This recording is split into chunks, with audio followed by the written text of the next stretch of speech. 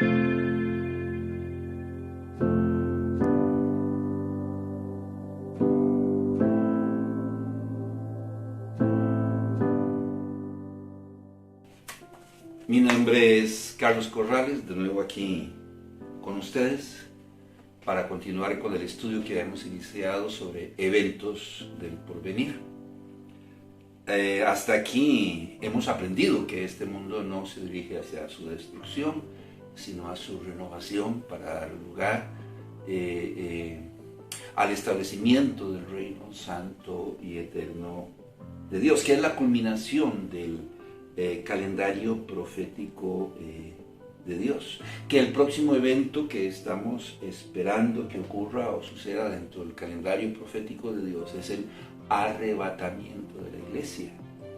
Y que casualmente el arrebatamiento de la iglesia va a dar inicio al segundo evento, al cual conocemos como la tribulación. Evento del que vamos a estar hablando en este tercer capítulo. Déjenme decirles que la tribulación como tal es un periodo de 7 años,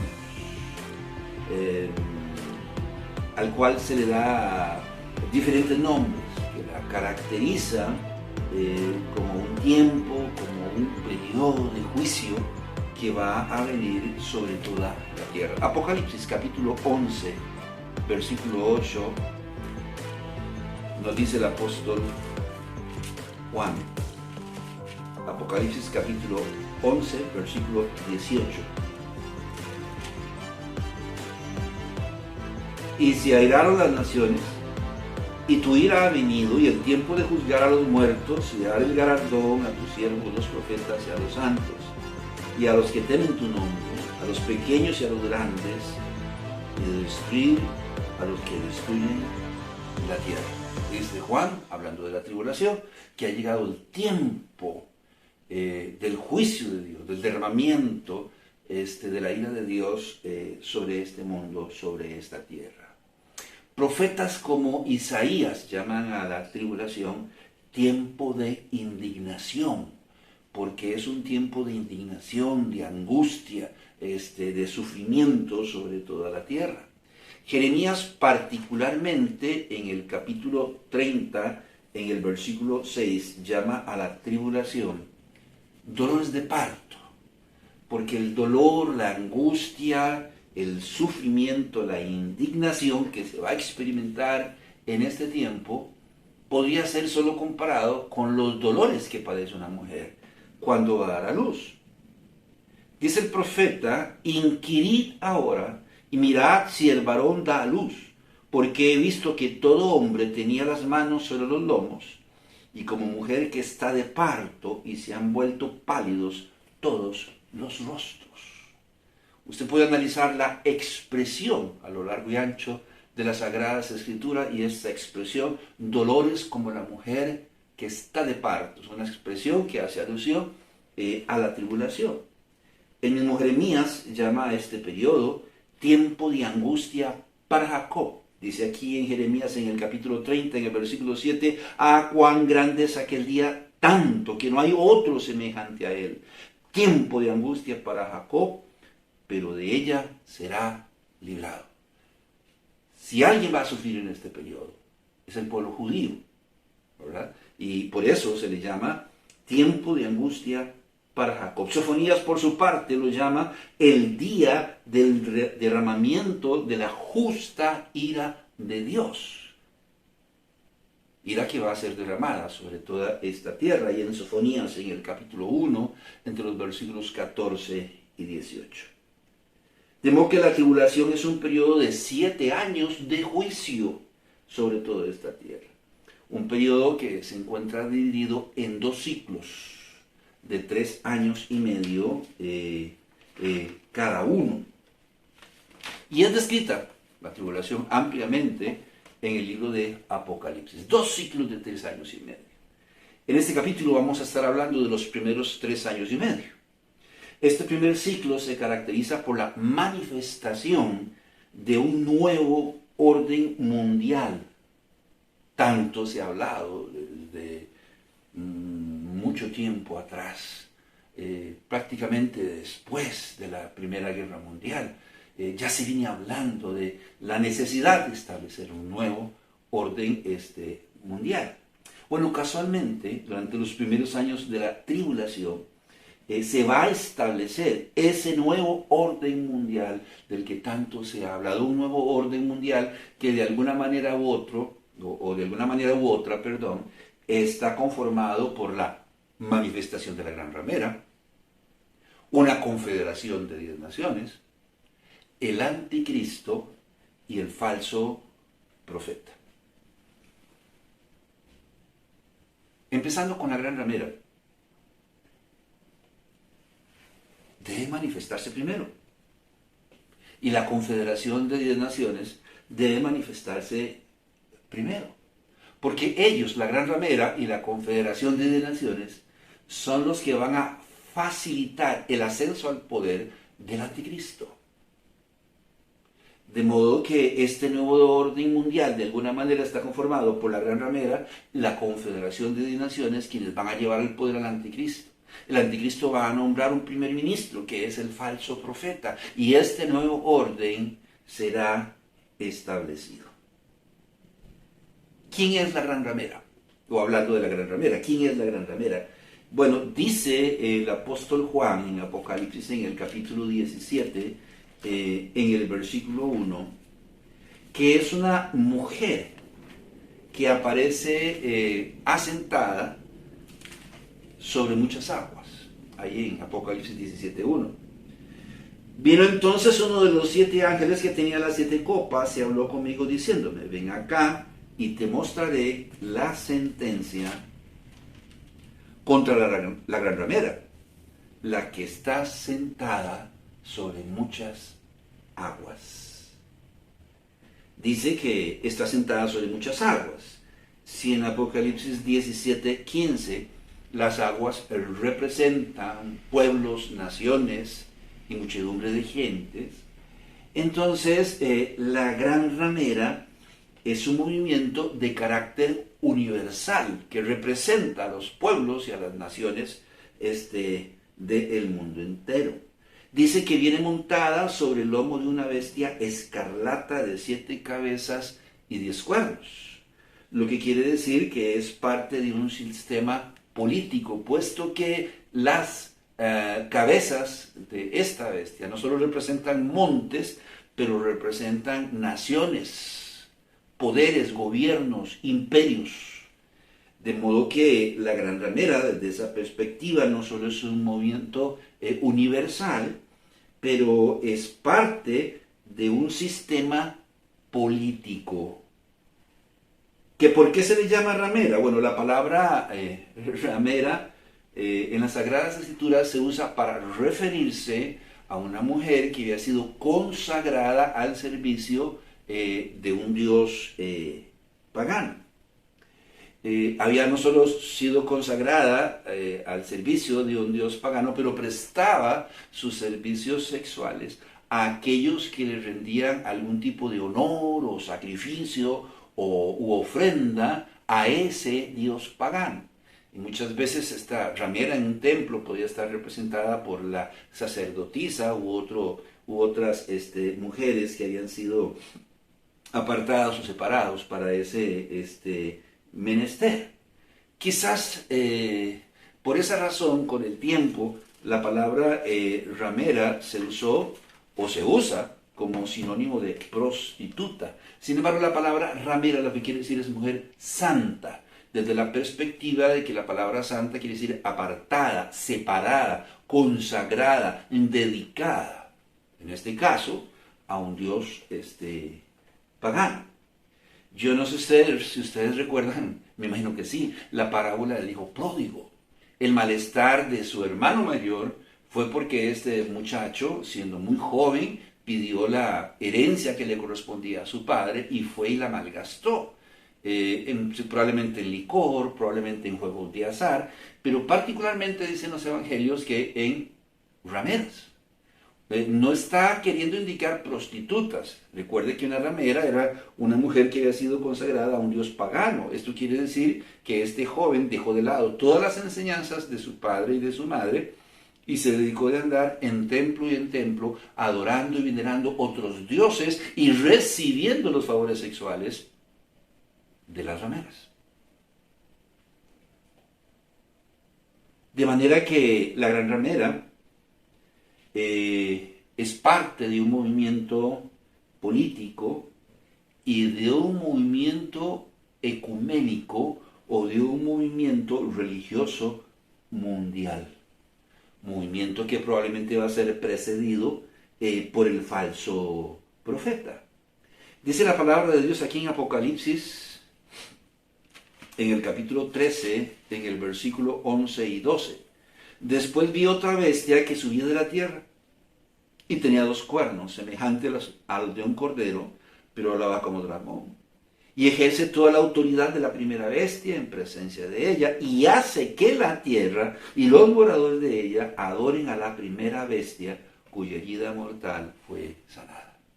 Y que la función principal del falso profeta es precedir a la Gran Ramera, este movimiento político-religioso que va a albergar a todos los grupos denominacionales del mundo para que le rindan pleitesía, honor y gloria, no solo al anticristo, sino a Satanás mismo. Pero del falso profeta estaremos hablando en un capítulo posterior. La Gran Ramera es llamada en las Sagradas Escrituras también de diferentes formas. Por ejemplo, se le llama la gran ciudad, repetidas veces, sobre todo en el libro de Apocalipsis, el apóstol Juan la llama la gran ciudad. Se le llama también, para identificarla de alguna manera, como Babilonia la Grande. En Apocalipsis, en el capítulo 17,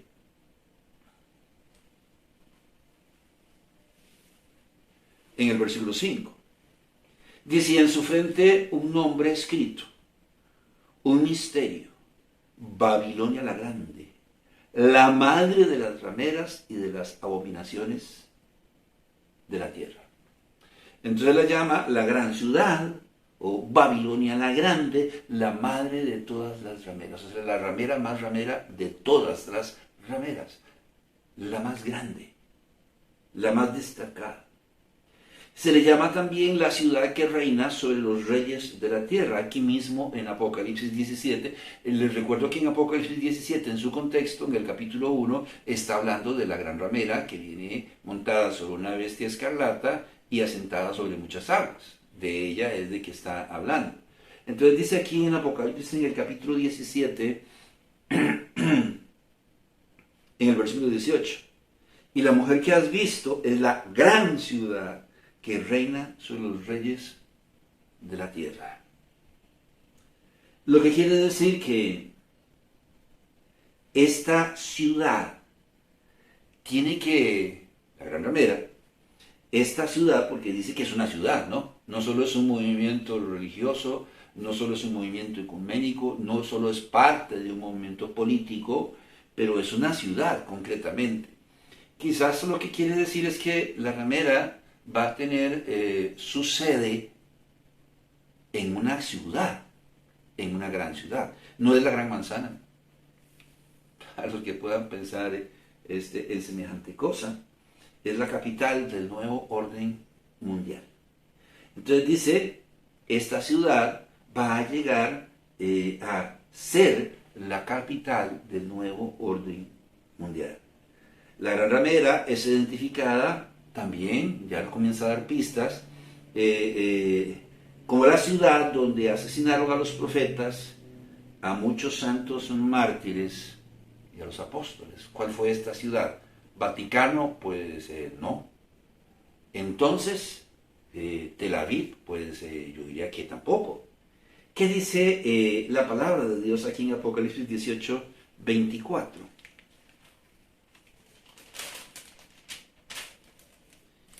Y en ella se halló la sangre de los profetas, de los santos y de todos los que han sido muertos en la tierra.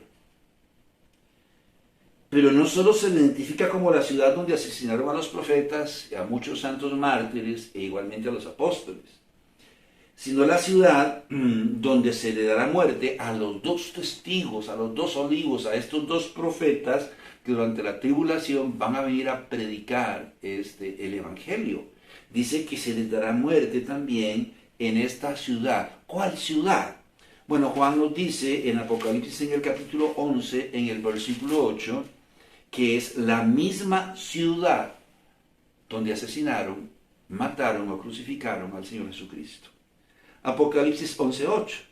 Y sus cadáveres, los de los dos testigos, estarán en la plaza de la gran ciudad, que en sentido espiritual se llama Sodoma y Egipto, donde también nuestro Señor fue crucificado. ¿Cuál es esta ciudad? Jerusalén. Para el asombro de todos, la gran ramera es identificada como la gran ciudad, la ciudad de Jerusalén, que reina, dice, sobre todo en esta época.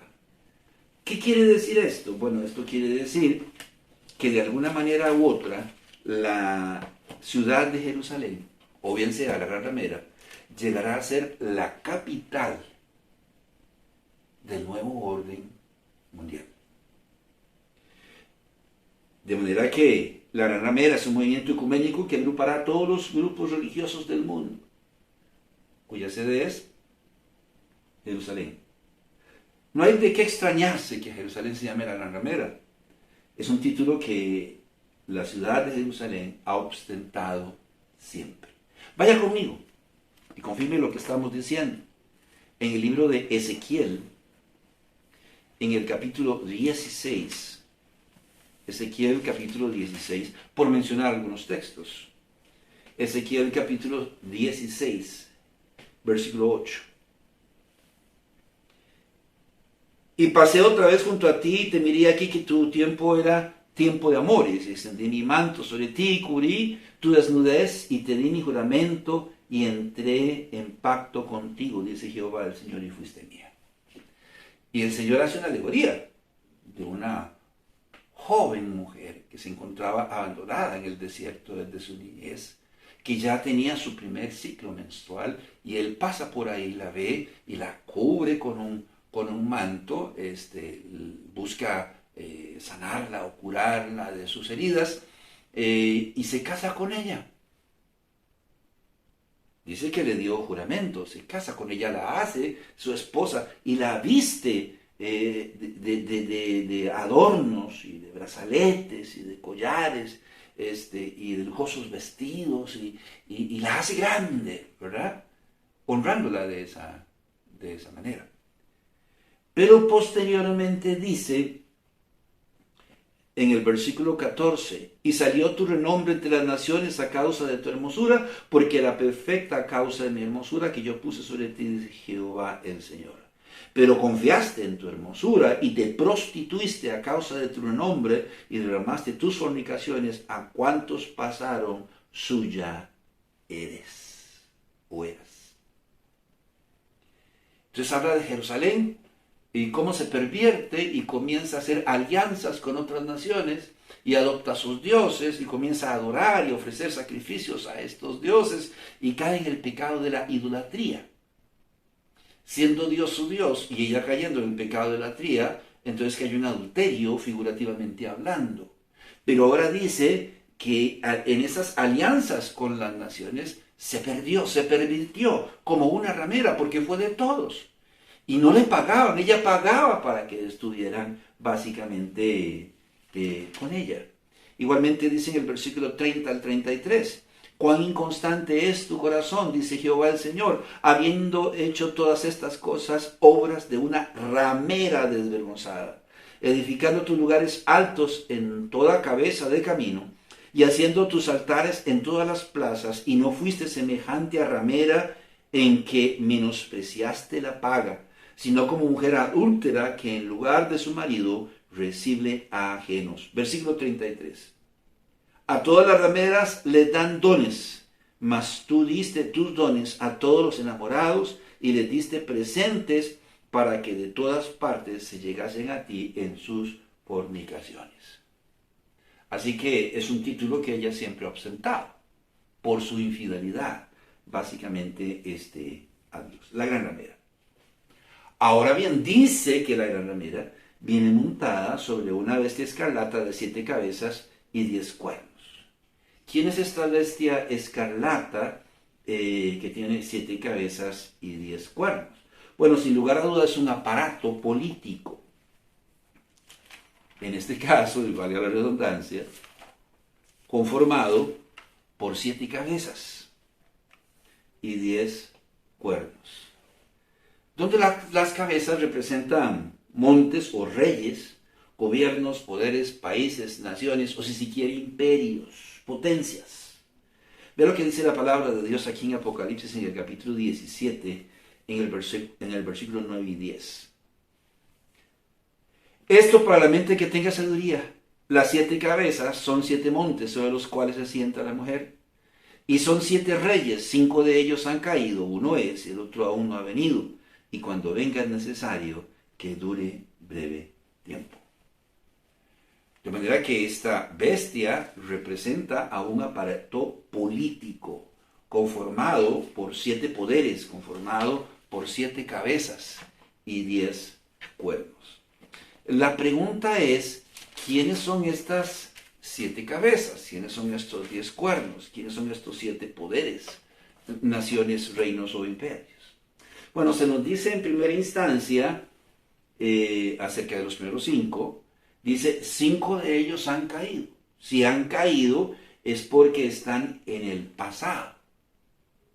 Son pueblos, naciones, poderes o imperios que tuvieron alguna influencia, por ejemplo, sobre la nación de Israel, pero están en el pasado. Por lo tanto, Juan se está refiriendo a los imperios históricos, probablemente a Egipto, a Asiria, Babilonia, la Liga Medo-Persa y Grecia. ¿Qué nos está queriendo decir Juan? Bueno, que este movimiento que va a llevar a establecer un día el nuevo orden mundial y por tanto al anticristo como jefe político en el mundo entero, se está gestando desde la antigüedad. Eso es lo que está básicamente diciendo, se está gestando desde la antigüedad. Creo que Cristo habla de esto en Lucas y lo menciona como el tiempo de los gentiles. Un periodo de tiempo donde Jerusalén de alguna manera u otra no es completa. O sea, no tiene todo su territorio, no tiene un príncipe mesiánico rigiéndoles a ellos, no tienen todo su territorio, etc. ¿Desde cuándo se viene gestando? Desde estos grandes imperios históricos, Egipto, Asiria, Babilonia, la Liga Medo-Persa y Grecia. Juan nos dice que existe una 6ª cabeza. ¿Quién es esta 6ª cabeza? Bueno, el ángel le dice a Juan que esta cabeza ya existe en el presente inmediato del apóstol, puesto que le dice, y uno es. 5 han caído y le dice, uno es. O sea, existe en ese momento histórico, en el presente inmediato de Juan. Dice aquí en Apocalipsis 17:10, y son 7 reyes, 5 de ellos han caído, uno es. ¿Cuál era el imperio que regía el mundo en la época de Juan? El imperio romano. Entonces ya se nos van conformando las 7 cabezas. Egipto, Asiria, Babilonia, Medo-Persia, Grecia y el 6º es Roma. ¿Quién es la 7ª cabeza? Bueno, dice que esta 7ª cabeza es un ente que aún no ha asumido el poder sobre ningún país o nación. De hecho, el ángel le dice a Juan, y el otro, hablando del 7º, aún no ha venido. Y son 7 reyes, 5 de ellos han caído y uno es, y el otro aún no ha venido. Y cuando venga es necesario que dure breve tiempo. No ha venido, vendrá. La 7ª cabeza aún no ha venido, pero vendrá. Si no ha venido, equivale a la confederación de 10 naciones, que será constituida por un poco de tiempo para elegir de entre ellos a un gobernante mundial, el anticristo y la 8ª cabeza. Apocalipsis capítulo 17, versículo 16. Y los 10 cuernos que viste en la bestia Ellos aborrecerán a la ramera y la dejarán desolada y desnuda y devorarán sus carnes y la quemarán con fuego. Porque Dios ha puesto en sus corazones el ejecutar lo que Él quiso, ponerse de acuerdo y dar su reino a la bestia para que se cumplan las palabras de Dios. Entonces, notemos, en realidad esta cabeza representa a los 10 cuernos de la misma bestia. Y estos 10 cuernos representan a una confederación de naciones que en una hora se pondrán de acuerdo para nombrar de entre ellos quién va a presidir el nuevo orden mundial. O bien sea el anticristo. Esta confederación de naciones equivale a los 10 dedos mezclados entre barro y hierro de la estatua de Nabucodonosor. ¿Recuerda usted? Tiene un sueño Nabucodonosor de una gran estatua cuya cabeza era de oro, representa a Babilonia, cuyo pecho y brazos de plata representan al imperio medo-persa, cuyos lomos de bronce representan igualmente al imperio griego y las piernas representan al imperio romano de Oriente y de Occidente. Y los pies mezclados hierro y barro con sus 10 dedos representan a 10 reyes que en la época del Señor Jesucristo habrán sido constituidos. Y tenemos que notar que es casualmente en la época de estos 10 reyes representados por los dedos de la estatua de Nabucodonosor que el Señor Jesucristo vendrá. ¿Qué dice la palabra de Dios en el libro de Daniel?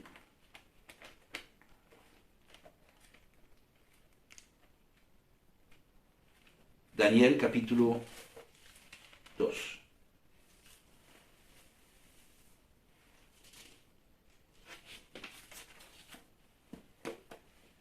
Dice en el versículo 44 y 45. Y en los días de estos reyes el Dios del cielo levantará un reino que no será jamás destruido, ni será el reino dejado a otro pueblo, desmenuzará y consumirá a todos estos reinos, pero él permanecerá para siempre. ¿Cuáles reinos? Bueno, si usted lee el contexto, o sea, los versículos anteriores, está hablando de la estatua de Nabucodonosor. Oro, Babilonia. Plata, Medo-Persia. Bronce, Grecia. Y hierro, Roma. Y, por último, los 10 dedos. Dice en el 45, perdón. De la manera que viste que del monte fue cortada una piedra, no con mano, la cual desmenuzó el hierro, el bronce, el barro, la plata y el oro, el gran Dios ha mostrado al rey lo que ha de acontecer en lo porvenir, y el sueño es verdadero y fiel su interpretación. En la época de los 10 dedos, una roca caerá del cielo, y no hay que ser muy inteligente o muy teólogo para darse cuenta de que está hablando. La roca es Cristo. ¡Pum! Caerá sobre los pies, los 10 dedos, y desmenuzará todo este poder político, y religioso. Pues bien, las 10 cabezas de la bestia de Apocalipsis tiene que ver con los 10 dedos de la estatua de Nabucodonosor. Dice la palabra de Dios entonces que esta confederación de 10 naciones, ahí en el libro de Apocalipsis, en el capítulo 17, una vez constituida, en poco tiempo, en una hora, va a elegir al que ha de gobernar el mundo entero. Dice en el versículo 12, y los 10 cuernos que has visto son 10 reyes que aún no han recibido reino, pero por una hora recibirán autoridad como reyes juntamente con la bestia. Estos tienen un mismo propósito y entregarán su poder y su autoridad a la bestia. Versículo 17. Porque Dios ha puesto en sus corazones ejecutar lo que Él quiso, ponerse de acuerdo y dar su reino a la bestia hasta que se cumplan las palabras de Dios. La octava cabeza. Ya sabemos que inicialmente eran 7. Sin embargo, surge dentro de ellas una cabeza más, la cual sin duda alguna representa al anticristo y al cuerno pequeño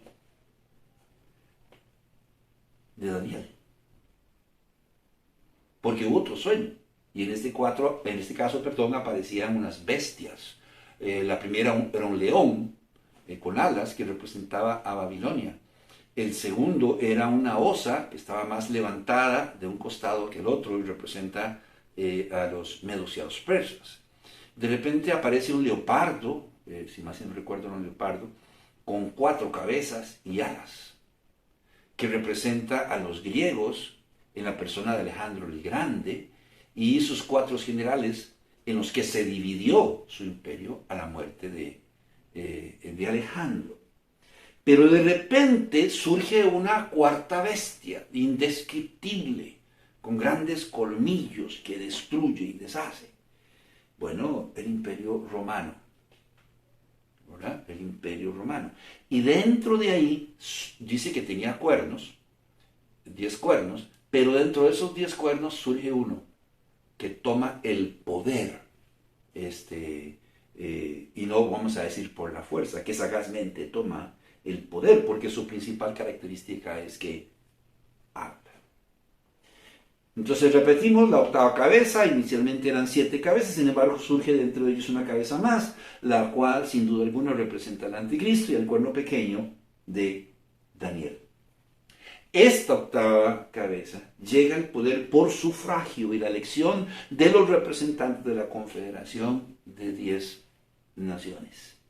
Por lo tanto, la octava cabeza es un poder con cuerpo propio, un poder sin igual que dominará el mundo entero, que aunque será nombrado por esta confederación de 10 naciones, él no estará sujeto a la confederación, sino la confederación estará sujeta básicamente a él.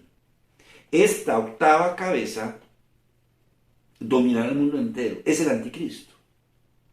Y en su afán de imitar al Señor Jesucristo, quien un día establecerá un reino de paz y justicia aquí en la tierra. Usted recuerda que dice Isaías capítulo 9, versículos 6 y 7.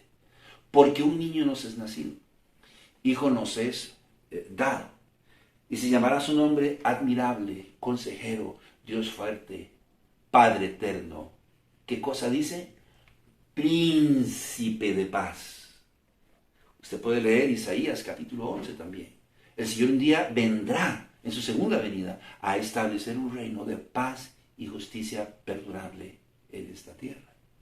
Bueno, cuando el anticristo llegue al poder, una de las primeras cosas que va a hacer en su administración durante los primeros 3 años y medio de la tribulación es establecer una administración de paz y justicia social. ¿Por qué? Porque a los 3 años y medio él se va a declarar Dios mismo, ¿verdad? Entonces, para poder llegar al poder, la gente tiene que pensar que él es el Mesías príncipe prometido, que para los judíos, por ejemplo, no ha venido y lo siguen esperando. Entonces, para simple y sencillamente ganarse la confianza de muchos, tiene que presentarse como el Mesías príncipe, de modo que tiene que venir a decir que viene a establecer una administración de paz y justicia social. Solo que, según Pablo, en segunda de Tesalonicenses, en el capítulo 2, dice, segunda de Tesalonicenses 2, 6 al 8, y ahora vosotros sabéis lo que lo detiene, a fin de que a su debido tiempo se manifieste, porque ya está en acción el misterio de la iniquidad. Solo hay quien al presente lo detiene hasta que él a su vez sea quitado de en medio. Y entonces se manifestará aquel inicuo a quien el Señor matará con el espíritu de su boca y destruirá con el resplandor de su venida. Entonces dice, este hombre, el anticristo, se va a manifestar. Solo que hay quien al presente, dice en el versículo 7, quien al presente lo detiene. ¿Por qué no puede manifestarse el anticristo? Bueno, por varias razones. La iglesia no ha sido arrebatada. Dice, quien al presente lo detiene. La iglesia lo detiene. El Espíritu Santo igualmente lo detiene. Mientras la iglesia no sea quitada de en medio y el Espíritu Santo no se ha quitado con ella, el anticristo no se puede manifestar. Mientras la gran ramera no se manifieste y la confederación de 10 naciones se manifieste, el anticristo no se puede manifestar. ¿Qué marca al principio todas estas cosas? En el capítulo anterior lo dijimos, el arrebatamiento. Se manifiesta la gran ramera, se manifiesta la confederación de 10 naciones, la confederación de naciones nombra al anticristo y éste llega al poder y establece una administración de paz y justicia a lo largo de sus primeros 3 años de administración o 3 años y medio de administración. ¿Cómo sabemos esto? Bueno, vamos brevemente a Apocalipsis capítulo 6 porque es algo que vamos a estar hablando en el próximo capítulo. Pero dice en Apocalipsis 6, hablando del libro, aquel rollo que está sellado, y cada vez que quita un sello algo pasa. Entonces dice aquí en Apocalipsis 6, versículo 2, y miré aquí un caballo blanco, y el que lo montaba tenía un arco, y le fue dada una corona y salió venciendo y para vencer. Cuando abrió el segundo sello, y el segundo ser viviente que decía, ven y mira, y salió otro caballo bermejo, y al que lo montaba le fue dado poder de quitar de la tierra la paz, y que se matasen unos a otros, y se le dio una gran espada. Entonces dice que este caballo bermejo, bueno, el jinete del caballo bermejo, se le dio el poder de quitar la paz. Entonces yo le pregunto, ¿cuál paz? Aquella paz que durante los primeros 3 años y medio de la tribulación, el anticristo va a establecer. Él va a solucionar todos los problemas. Usted me habla de Rusia y Ucrania. Cosas como estas tienen que pasar. De la carencia que se está dando, que no tiene comparación con la que se va a dar en la tribulación. Todos estos problemas, todas estas situaciones, todas estas crisis sanitarias, todas estas crisis económicas o sociales o militares tienen que darse. Para que aparezca la gran ramera, para que aparezca una confederación de 10 naciones que nombre dentro de ellos al anticristo, y el anticristo va a resolver los problemas de todo el mundo. Y va a establecer un régimen de paz y justicia social durante los primeros 3 años y medio. El problema es que al final de los 3 años y medio, él no va a querer entregar el poder. Se va a declarar Dios y se va a declarar presidente mundial de manera sempiterna, o sea, mientras viva. ¿Qué va a causar eso? Que aparezca el jinete del caballo bermejo. La rebelión de las naciones. Se van a levantar en armas y van a haber guerras y pestes. Van a aparecer los 2 testigos y todas las cosas horribles en el segundo ciclo de la tribulación, del cual vamos a estar hablando en el próximo capítulo. Conclusión.